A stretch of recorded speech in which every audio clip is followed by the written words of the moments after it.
Hello guys, it's a lovely evening. So we are here in Earth Cafe. As you can see, ito po yung center ng Earth Cafe.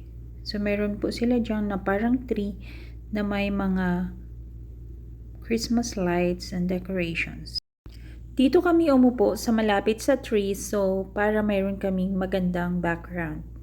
Ito na po guys ang aming in-order. So meron po tayo dyang pizza. And then, yung isa kong kasama, nag-order siya ng french fries.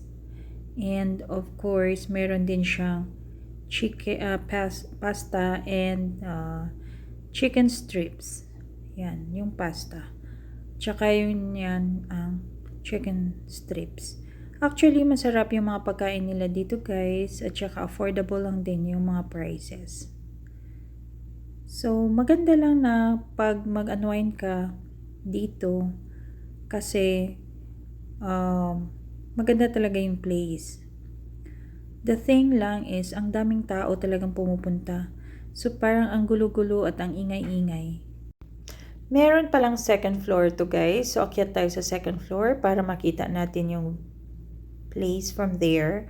So, ito yun, ang second floor. Pero walang tao dyan kasi I think it's closed. And then, from that side, makikita mo yung baba. At ito doon yung mga ino-offer nila. Actually, binili ng kasama kong isa. So, ito yung mga pictures ko guys na nandoon para remembrance of course habang tayo ay nagvi-visit sa isang place. So, yan ang drinks kong in-order. And then, ito yung view ng cafe from inside.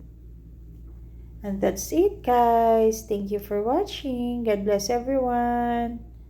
Don't forget to like and subscribe on my channel, Pink Mom RN.